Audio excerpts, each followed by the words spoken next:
নারীরা ফুলেরই মতো।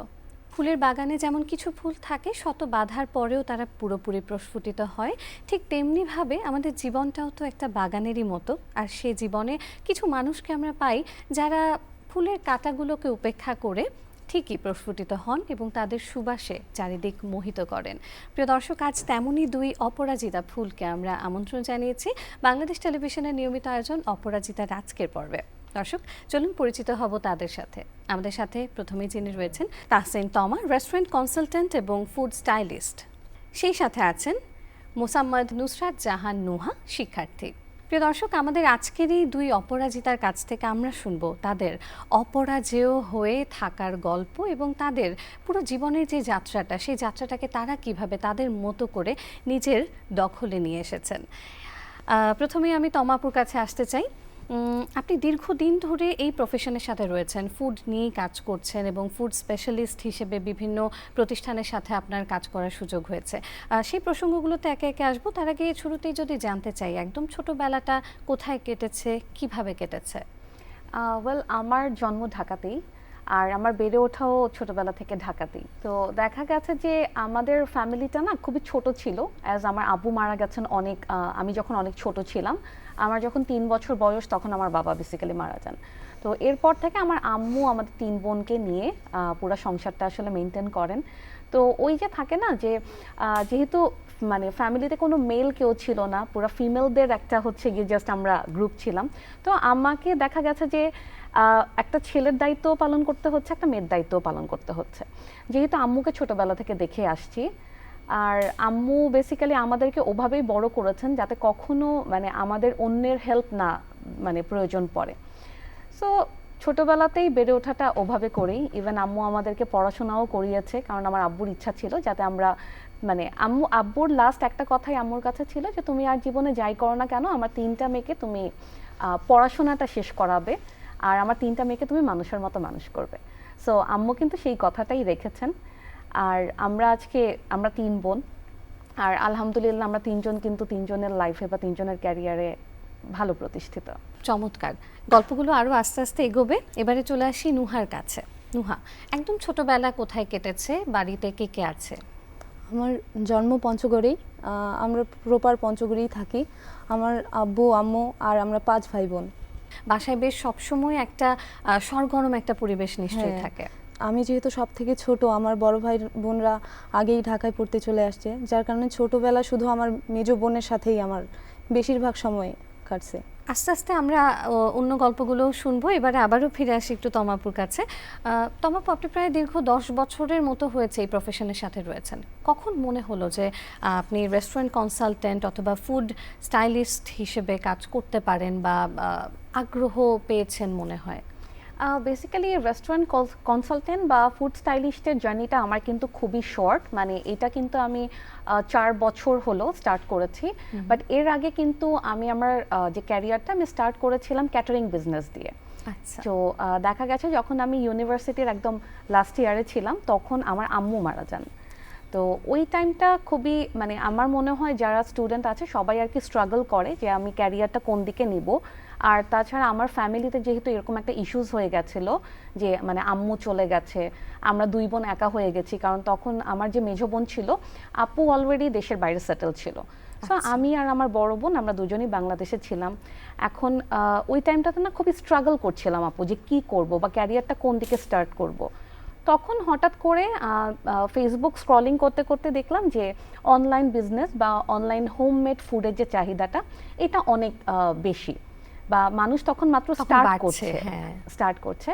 সো ওইটা দেখে আমার মনে হলো আচ্ছা ঠিক আছে, আমি তাহলে এক কাজ করি, আমি বাসা থেকেই, যেহেতু আমার কোনো ইনভেস্টমেন্ট নাই আর ইনভেস্ট করার মতো তখন আমার ক্যাপাবিলিটিও ছিল না, তো এটা আমার জন্য একটা বেস্ট অপশন, আমি বাসা থেকে তাহলে ক্যাটারিং বিজনেসটা স্টার্ট করি। সো বেসিক্যালি ক্যাটারিং দিয়ে আমার জার্নিটা স্টার্ট হয়। অ্যান্ড দেন যখন ক্যাটারিং শুরু করি তখন ওই মানে সোশ্যাল মিডিয়ার থ্রুতেই আমার চোখে পড়ে যে বিভিন্ন ছোট ছোট কিছু কম্পিটিশন, ঠিক আছে, যেটা হচ্ছে গিয়ে আপনার ফুড আর্টিস্টদেরকে নিয়ে বা বেসিক্যালি ফুড রিলেটেড যে শো, রেসিপি শো, এরকম টাইপের কিছু কম্পিটিশন অ্যারেঞ্জ করছে। তো তখন আমি এরকমই একটা কম্পিটিশন ছিল একটা কোম্পানির, ওটাতে আমি পার্টিসিপেট করার পর আমি শর্টলিস্ট হওয়ার পরে আমি মানে ফার্স্ট টাইমই পার্টিসিপেট করে আমি সেকেন্ড হয়েছিলাম। ওইটা থেকেই বেসিক্যালি আমার শুরু। দেন আমি হচ্ছে গিয়ে কিছু শর্ট কোর্স করলাম, যেটা 3 মান্থসের কোর্স থাকে। তো যখন আমি কোর্স শুরু করেছি আপু, কোর্স চলাকালীন তখন আমার মনে হলো যে না, শুধু 3 মাসের কোর্সেই আমার এই নলেজটা আসলে সীমাবদ্ধ থাকতে পারে না, আমাকে এটা আরও দূর এগিয়ে নিয়ে যেতে হবে, আরও আমাকে এটা মানে আরও অনেক কিছু জানতে হবে। এই যে এরপর আস্তে আস্তে করে আরও শেখা, আরও কীভাবে ডেভেলপ করা যায় সেদিকে আস্তে আস্তে এগোনো হলো। এক্স্যাক্টলি। অ্যান্ড দেন ওইটার পরে আমার যেটা মেইন আরেকটা স্ট্রাগল ছিল, সেটা হচ্ছে যে আমি যখন কোর্স করি, তো কোর্স শেষ করার পর না, আমাদের কালিনারি ইন্ডাস্ট্রিতে একটা সিস্টেমই আছে যে আপনাকে 3 মান্থস হোক বা আপনি 1 বছর হোক বা 3 বছরের হোক, কোর্স শেষ করার পর আপনাকে একটা ইন্ডাস্ট্রিয়াল অ্যাটাচমেন্ট করতে হবে, আদারওয়াইজ আপনার কোর্সটা কিন্তু ইনকমপ্লিট থেকে যাবে। তো আমি যখন ফার্স্ট আমার যে 3 মান্থসের একটা বেসিক কোর্স আছে সেটা করি, ওইটা করার পর আমার বাংলাদেশের একটা 5 তারকা হোটেলেই, খুব ভালো একটা হোটেল, যেখানে আমার ইন্টার্নশিপ হয়েছিল। তা আমি আমার ফ্যামিলিকে অনেকভাবে ম্যানেজ করার ট্রাই করেছি যে আমি ইন্টার্নশিপটা আসলে করতে চাই, বাট আমার বোনরা আমাকে অ্যালাউ করে নাই। আমাদের বাংলাদেশের ফ্যামিলি বা বাংলাদেশের মানুষের একটা ভ্রান্ত ধারণা যে বাংলাদেশের হোটেল সেক্টরটা ভালো না, স্পেশালি মেয়েদের জন্য সেফ না বা মেয়েদের জন্য ভালো না। তো ওই চিন্তাধারা থেকেই তারা আমাকে হচ্ছে গিয়ে সেই মানে ইন্টার্নশিপটা আমাকে করতে দেয়নি। কারণ আমি যদি 2017 বা 18 দিকে সেই ইন্টার্নশিপটা করতে পারতাম, তাহলে হয়তো আজকে আমার এই ডেজিগনেশনটা আরও উপরের দিকে থাকতো। তো যাক, আমার এই ছোট ছোট আরও অনেক কিছু অবস্টিকল ছিল, লাইক আমি সব জায়গায় চাইলেও পার্টিসিপেট করতে পারতাম না, যেহেতু আমার ফ্যামিলি থেকে একটা রেস্ট্রিকশন ছিল। হয়তো এই রেস্ট্রিকশনটা হওয়ার একটা রিজন আছে, যেহেতু আম্মু নেই আব্বু নেই, আমি যেহেতু আমার বোনের দায়িত্বে ছিলাম, তো দেখা গেছে আপু আমাকে নিয়ে অনেক চিন্তা করতো। সেই চিন্তাধারা থেকেই না আমাকে আসলে মানে সব জায়গায় আপু যেতে দেওয়া আসলে হতো না বা কিছু। তো ওই একটা মেইন অবস্টিকল ছিল আমার লাইফে। সেকেন্ড থিং, দেখা গেছে যে একটা কাজ একটা মানুষ কিন্তু একা করতে পারে না, কখনোই তার পক্ষে একা করা সম্ভব না। বাট আমাকে যে আমার ওই সময়টাতে আমার কাজগুলোতে হেল্প করবে এরকম একটা মানুষ ছিল না। যদি 200 মানুষের রান্না হতো, সেই 200 মানুষের রান্নার প্রিপারেশন থেকে শুরু করে রান্না সব কিছু আমি এক হাতেই করতাম, একাই করতাম। আমার কিন্তু কোনো সাপোর্ট বা কোনো হেল্পিং হ্যান্ড কেউ ছিল না। ইভেন ডেলিভারিটাও কিন্তু আমি নিজে গিয়েই করতাম। ও মাই গড, মানে এটা তো একটা বিশাল কর্মযজ্ঞ। তখন তো অনেক কিছু বুঝতাম না, বয়সও কম ছিল আপু, ওরকম স্ট্রং ছিলাম। আমার এখনো মনে আছে, আমার বাসা যেহেতু 6 তলায় ছিল, আমি 6 তলা থেকে নিচ তলায় 12 কেজির একটা সিলিন্ডার নামাবো। হ্যাঁ, আগের দিন আমার বাসায় দিয়ে গেছে, তো আমি কোনো লোক পাচ্ছি না 12 কেজি সে সিলিন্ডারটা নিচে নামানোর জন্য। আমি নিজে ভোর 6টার দিকে সেই সিলিন্ডারটা 6 তলা থেকে নিচতলায় একা হাতে নামিয়েছি। এই অনেক কিছু অবস্টিকল বা ওই ছোট ছোট জিনিসগুলো আসলে মানে অনেকটাই হয়েছে। আর পাশাপাশি একটা সেফটি ইস্যু ছিল, মানে এমন অনেক পরিস্থিতি সম্মুখীন আমাকে হতে হয়েছে যে যেখান থেকে একমাত্র আল্লাহ আর আমার মা বাবার দোয়া ছিল বলেই আমি হয়তো বেঁচে ওখান থেকে আসছি। ঠিক তাই, মানে আমরা যখন আসলে নানান ধরনের এরকম বিপদ কিংবা অসুবিধার মধ্যে পড়ি বা যেটাকে আমরা অবস্ট্যাকলস বলতে পারি, তখন আসলে সৃষ্টিকর্তা কিভাবে কিভাবে যেন আমাদেরকে আসলে সাহায্য করেন, যখন আমাদের মন থেকে আসলে একটা সৎ নিয়ত থাকে বা ইচ্ছে থাকে। আর আমাদের পারিপার্শ্বিক যে মানুষগুলো, তারা যদি আমাদের প্রতি আরেকটু সহযোগিতাপূর্ণ মনোভাব নিয়ে এগিয়ে আসে, তাহলে আমার মনে হয় আমাদের মেয়েদের সবগুলো স্ট্রাগল আসলে আরও অনেক বেশি স্মুথ হয়ে যেত। আমি আবার একটু নুহার কাছে ফিরতে চাই। নুহা, যখন বোঝা গেল যে হ্যাঁ বোন ক্যান্সার ধরা পড়েছে, তারপরে কি হলো? এরপরের জার্নিটা কেমন ছিল? আমি শুধু জানতাম যে আমার বড় কিছু হয়েছে। আর আমারই আরেকজন কেমো আমার সাথে নিত, ও কি করছে, ও হচ্ছে ফোনে সার্চ দিয়ে দিয়ে সব দেখতো, সেটা আবার আমার মধ্যে ছিল না, যার কারণে আমার জানাটা হয়েছে অনেক পরে। তো একটা একটা করে কেমো শেষ হয়েছে, আর আমার মনে হয়েছে যে আমি এক ধাপ আগে গেলাম, মানে আমি সুস্থ তার আরেক ধাপ আগে। আর ওই সময় যে ভাঙে পড়া বা অন্যান্য বাচ্চার, ওই সময় তো খুব বেশি ম্যাচিওর না, ক্লাস 8-এ পড়ি তখন আমি। কিন্তু সেই জায়গায় যদি আমি ভাবি, আমি আমার মানে অনেক মানে ম্যাচিওরলি ভাবতে পারছি, জানি না কই থেকে এই শক্তি আসছে, একমাত্র আল্লাহ জানে, আল্লাহই দিছে হয়তো। যার কারণে আমার খালি মনে হতো যে আমি পারবো, আমার দ্বারা হবে। এইভাবে আমি প্রত্যেকটা কেমো, আর কেমোর যে কষ্ট, এটা তো যে দিছে, যারা এখন দিচ্ছে বা তারাই জানে বা দিছে এর মধ্যে। তো যে একবারে হচ্ছে যেই ওষুধটা রগের ভিতর দিয়ে যাইতো খুবই হচ্ছে জ্বালাপোড়া করতো, কিন্তু মানে তখনও খুবই শক্তভাবে করতাম, কারণ আমার মধ্যে একটা জিনিস ছিল যে যেহেতু আমি বাড়ির সব থেকে ছোট, ইমোশনালি আমার ফ্যামিলি মেম্বার্সরা অনেক বেশি অ্যাটাচড আমার সাথে। কারণ আমার জীবনে আমার আব্বুকে আমি দুইবারই কান্না করতে দেখছি, একটা হচ্ছে আমার দাদি যখন মারা যায়, আর আরেকটা হচ্ছে আমি যখন অসুস্থ হই। কাজে আমার কাছে এইটা সবসময় এটা মেন্টালি সেট করা ছিল যে কান্না করা যাবে না, এই আর কি। এই জন্য এইভাবেই আর কি আমি মেন্টালি স্ট্রং এটা ভাবেই ছিলাম। তারপর তো জেএসসি পরীক্ষার সময় চলে এলো, জেএসসি থেকে এসএসসি, এসএসসির পরে আবার এইচএসসি ভর্তি পরীক্ষা। তো এই সময়টা আসলে কিভাবে কাটলো? এই সময় আমার আসলে লাক ফেভার করছিল, কারণ ওইটা করোনার সময় ছিল একবারে, ওই বছরটা তো 2020 সাল, তো পুরা লকডাউন। তো এই সময় আমি হচ্ছে অটো পাস হয়ে যাই এইটে, নাহলে আমার ইয়ার গ্যাপ দেওয়া লাগতো।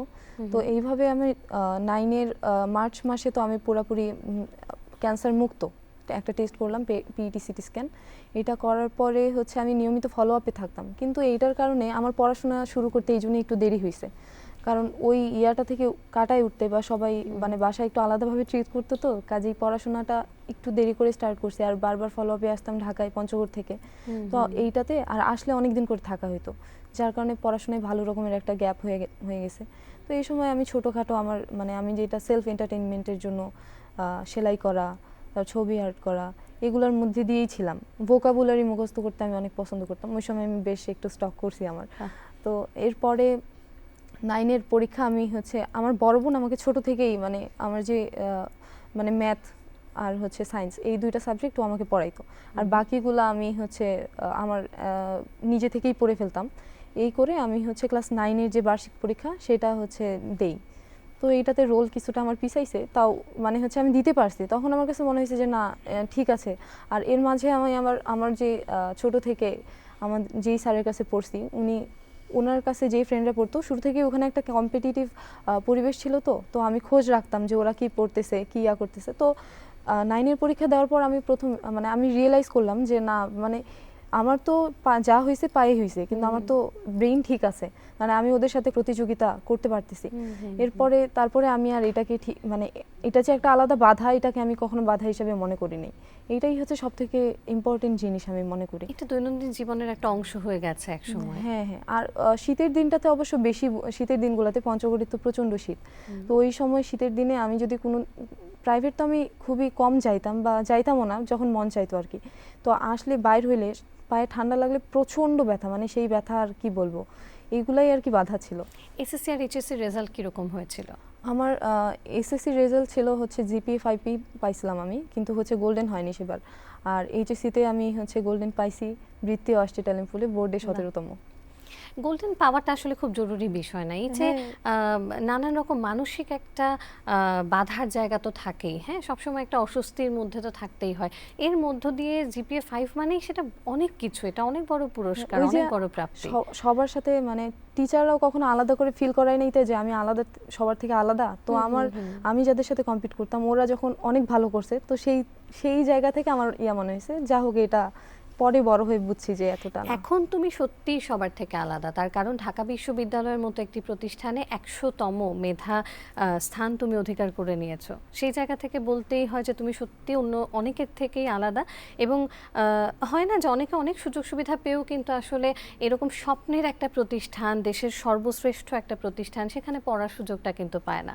তোমার জন্য এত কিছুর পরেও এই যে সুযোগটা সৃষ্টিকর্তা তোমার কাছে এনে দিয়েছেন, সেটা নিঃসন্দেহে তোমার সাহস, তোমার পরিশ্রম, সব কিছুর কারণেই তোমার কাছে এসেছে। আবার আমরা এই গল্পে ফিরে আসব, এবারে আবার তোমার কাছে ফিরছি। তোমা, এরপরের যাত্রাটা কিরকম ছিল? পরের যাত্রাটা বেসিক্যালি আমার জন্য অনেক স্মুথ হয়ে যায়, কারণ ততদিনে আমি আসলে আরেকজনের আন্ডারে চলে যাই, লাইক ততদিনে আমার বিয়ে হয়ে যায়। তো আমার হাজব্যান্ড আবার খুবই সাপোর্টিভ, যেহেতু সেও হচ্ছে গিয়ে এই সেক্টরেরই মানুষ। তো সে আর কি বুঝে, আমার কাজের ভ্যালিউটা বুঝে। আমার বিয়ের পরেই কিন্তু আমি বাংলাদেশের অনেক বড় 2টা কুকিং কম্পিটিশন বা কুকিং রিয়ালিটি শো, সেটাতে পার্টিসিপেট করি। অ্যান্ড পার্টিসিপেট করার পর একটাতে আমি হচ্ছে গিয়ে 3rd হয়েছিলাম, আরেকটাতে আমার পজিশন 9 হয়েছিল। আর এই যেটা সেকেন্ড কম্পিটিশন, যেটাতে আমি 9th হয়েছি, ওই কম্পিটিশনটাতে আমার না পার্টিসিপেট করার ইচ্ছা ছিল 2018তেই, বাট ওই কম্পিটিশনের একটা নিয়ম আছে, ওখানে হচ্ছে গিয়ে প্রায় 41 দিন বা 45 দিনের মতো ক্যাম্পে থাকতে হয় আমাদেরকে। তো 2018-র দিকে যখন আমি চিন্তা করেছিলাম পার্টিসিপেট করব, আমার বাসা থেকে আমাকে আসলে অ্যালাউ করেনি, যার কারণে আমি পার্টিসিপেটও করতে পারিনি। বাট আমার হাজব্যান্ড আমাকে অ্যালাউ করেছে। ইভেন আমি আমার বিয়ের পরেই কিন্তু 3 ইয়ার্সের একটা ডিপ্লোমাও করেছি হোটেল ইন্ডাস্ট্রির উপর। অ্যান্ড দেন আমার যে ইন্টার্নশিপটা পেন্ডিং ছিল, আমি সেই ইন্টার্নশিপটা শেষ করেছি বাংলাদেশের একটা 5 তারকা হোটেল থেকে। অ্যান্ড ইন্টার্নশিপ শেষ করে আমি কিন্তু ওখানেই কাজ করেছি। হ্যাঁ, ওখানেই আমার বেশ কিছুদিন কাজ করা হয়েছে।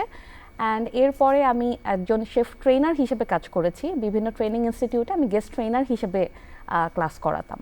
তো এর মাঝখানে মানে সব কিছুই খুব স্মুথ যাচ্ছিল আপু।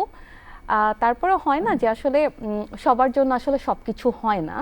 তো আমার 2023 পর্যন্ত আমি অ্যাজ এ গেস্ট ট্রেনার হিসেবে বা হচ্ছে গিয়ে আপনার মানে এই কালিনারির সাথেই জড়িত ছিলাম। বাট 2023-এর দিকে আমার একটা মানে প্রবলেম ফাইন্ড আউট হয়, যেটা হচ্ছে গিয়ে গ্রেড 2 আর্থ্রাইটিক্স। আমার রাইট নি জয়েন্টের হাড় কিন্তু ক্ষয় হয়ে গেছে। তো ওইটা 2023-এর দিকে বেসিক্যালি আমি বুঝতে পারি।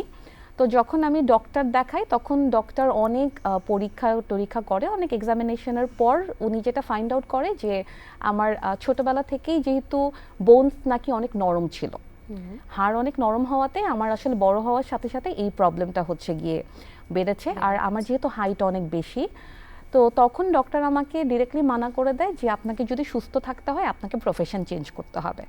আচ্ছা, মানে যেটা আমার জন্য মানে খুব ইম্পসিবল, যেহেতু আমি অলরেডি তখন 5 থেকে 6 বছর আমার কিন্তু এই ফিল্ডে হয়ে গেছে। আমি চাইলেই এখন কিন্তু সেখান থেকে সুইচ করে অন্য একটা ফিল্ডে আমি মানে শুরু করতে পারবো না, বা যেটা আমার শুরু করা এটা আসলে খুব কঠিন একটা কঠিন একটা বিষয়, পসিবল না। সো তখন আমি আমার বাসায় ডিসকাস করলাম, আমাকে মানে একটা লং টাইম আমি অবজারভেশনে ছিলাম, আমাকে কিছু ইনজেকশনও নিতে হয়েছে। এক একটা ইনজেকশন কিন্তু অনেক এক্সপেন্সিভ।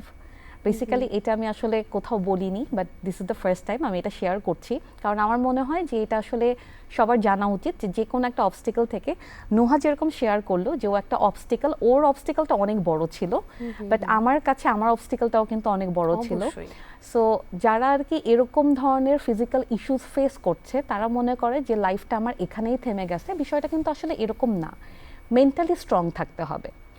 তো তখন থেকে বেসিক্যালি আমি চিন্তা করলাম, যেহেতু ডক্টর বলেছে যে আমি লং টাইম দাঁড়িয়ে কাজ করতে পারবো না বা লং টাইম আমি বসে কাজ করতে পারবো না, আমার অনেক রেস্ট্রিকশন আছে, তাই আমি যেটা করি আমার কাজটাকে আমি ফ্লেক্সিবল করে ফেলি।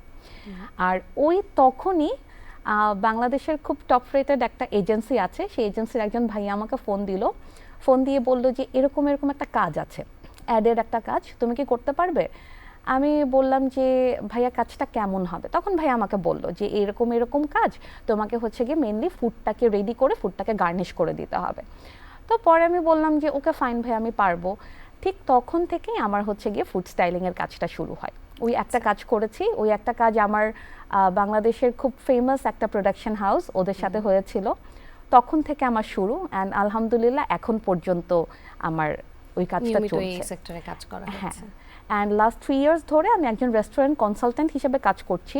মানে ওই যে বললাম না আপু, যে আমি আমার কাজটাকে ছেড়ে দেইনি, আমি আমার কাজটাকে একটু ফ্লেক্সিবল করে নিয়েছি। খুব ভালো লাগছিল শুনতে গল্পগুলো। আবারও আমরা ফিরে আসছি, আর যেটা আপনি বলছিলেন যে অবস্ট্যাকেল প্রত্যেকের জীবনেই থাকে, এক একজনের জীবনের বাধাগুলো বা সংগ্রামগুলো আসলে ভিন্ন ভিন্ন হয়, কিন্তু যার যার জায়গা থেকে তারটা তার কাছে ভীষণ কঠিন, অন্তত সেই সময়টায় সেটাকে অতিক্রম করার জন্য। নুহার কাছে আবারও ফিরে আসি।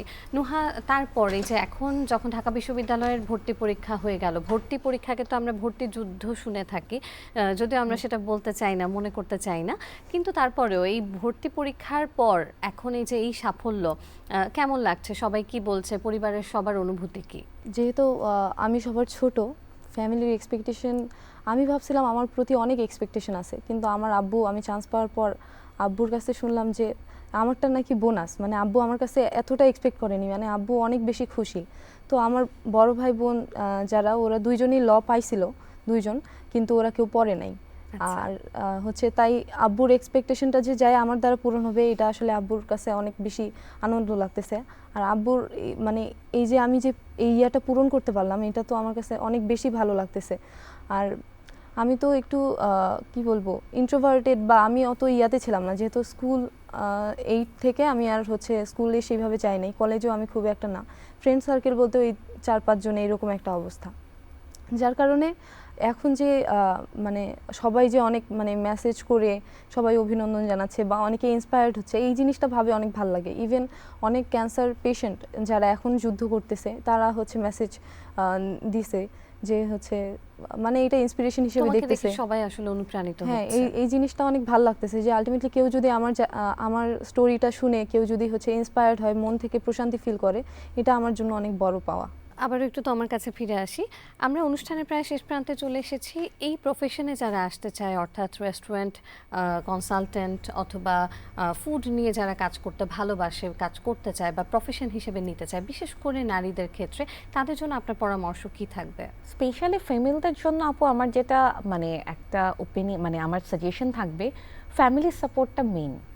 মানে ফ্যামিলির সাপোর্টের বাইরে গিয়ে আসলে কিছু করাটা কখনোই উচিত না, কারণ দেখা গেছে কি যদি ফ্যামিলির সাপোর্ট ছাড়া কেউ এই জার্নিটা স্টার্ট করে তাহলে কিন্তু একটা মিডল পয়েন্টে এসে ওই জার্নিটা কিন্তু থেমে যায় বা বাধ্য হয়ে তাকে কিন্তু ওই জায়গাটা থেকে সরে আসতে হয়। তো আমার কাছে মনে হয় যে এই প্রফেশনটা খুবই কঠিন, কারণ এই প্রফেশনে না আপনার সময়ের কোনো নিশ্চয়তা থাকে না, আপনার পার্সোনাল লাইফ বলতে কিছু থাকে না। এই জিনিসগুলো যদি কেউ স্যাক্রিফাইস করে এই সেক্টরটাতে আসতে চায় তাহলেই আসা উচিত, আদারওয়াইজ এই সেক্টরটা চেঞ্জ করে অন্য কোনো সেক্টরে ইনভলভ হওয়া উচিত। আর আত্মবিশ্বাস আর হচ্ছে গিয়ে নিজের প্রতি যে একটা মানে ভরসা, এই জিনিসটা সবসময় রাখতে হবে, আর নিজের গোলটাকে সেট রাখতে হবে যে হ্যাঁ আমি এই প্রফেশনেই আমার ক্যারিয়ার করতে চাই, তার মানে আমি এই প্রফেশনেই করব। বাট ওই যে আমি হুজুকের মাথায় এই প্রফেশনটাকে সিলেক্ট করলাম, মাঝপথে গিয়ে আমি দেখলাম যে না এটার প্রেশার আমি নিতে পারছি না, আমার জন্য অনেক বার্ডেন হয়ে গেছে, তখন আমি এই প্রফেশনটা সুইচ করে অন্য কোনো প্রফেশনে চলে যাব, মানে এটা না করাটাই বেটার। এটা করলে না তখন আসলে নিজের ওই ভ্যালিউটা থাকে না, মানে নিজের ভ্যালিউটা কিন্তু কমে যায়। সো যারা এই প্রফেশনে আসতে চায় তাদের জন্য আমার একটাই কথা যে আপনারা বুঝে শুনে চিন্তা ভাবনা করে তারপরে হচ্ছে গিয়ে এই প্রফেশনে আসেন। আর এই প্রফেশনে আসার জন্য স্যাক্রিফাইজিং মাইন্ডেড হতে হবে, কারণ এই প্রফেশনে আসলে আপনাকে অনেক কিছু ত্যাগ করতে হবে। ছাড় দিতে হবে। অনেক ধন্যবাদ। নুহার কাছে আসি। নুহা, তুমি তোমার বয়সী যারা আছে, যারা ক্যান্সারের সাথে যুদ্ধ করছে, তাদের জন্য কি বলতে চাও? তাদের জন্য যারা এই মুহূর্তে যুদ্ধ করতেছে অথবা বিভিন্ন সমস্যার মধ্যে আছে, তাদেরকে আমি বলবো যে আমাদের এই এজটাতে বা আমরা খুব সহজেই কোনো সমস্যায় পারপ্লেক্সড হয়ে যাই, মানে মনে হয় যে ওই জায়গা থেকে বের হওয়া মনে হয় আর সম্ভব না। কিন্তু আমার কাছে যেটা মনে হয় যে পজিটিভলি যদি কেউ ভাবে যে না আমার দ্বারা সম্ভব, এই জিনিসটা, এই মাইন্ডসেটটা আপনি যখন মস্তিষ্ককে সেইভাবেই হচ্ছে কমান্ড করবেন, কাজটা সহজ হয়ে যায়। মানে আমার ধারণা থাকা লাগবে যে আমি পারবো। পজিটিভলি ভাবলে আসলে সম্ভব সব কিছুই। আর এইভাবে ভাবা উচিত যারা এই মুহূর্তে ফাইট করতেছে, তারা যদি ভাবে যে আমি যত একটা একটা করে পদক্ষেপ আগাচ্ছি, মানে আমি সুস্থতার দিকে আরও আগাই যাচ্ছি, যেটা আমার মোটিভেশন ছিল, আমার মোটিভ ছিল। তো এইভাবে ভাবলে আশা করি তাদের জার্নিটা সহজ হবে। তো আমি বলবো পজিটিভলি ভাবতে আর এই মাইন্ডসেট রাখা যে আমি পারবো। অনেক ধন্যবাদ দুজনকে আমাদের আজকের এই অপরাজিতার আয়োজনে আসার জন্য। প্রিয় দর্শক, আমাদের সমাজে নানান বয়সী নানা মানুষ বিভিন্ন সময় নিজেদের নানান সংগ্রামকে অতিক্রম করে এগিয়ে যায় সামনের দিকে। এভাবেই আমাদের সমাজের নারীরা বিশেষ করে অপরাজিতা হয়ে উঠুক, সেই প্রত্যাশা নিয়ে আজকের মতো বিদায় নিচ্ছি। আপনাদের সাথে ছিলাম জোনাকি জ্যোতি। আগামী পর্ব দেখার আমন্ত্রণ জানিয়ে আজকের মতো এখানেই শেষ করছি আমাদের অপরাজিতার এই আয়োজন।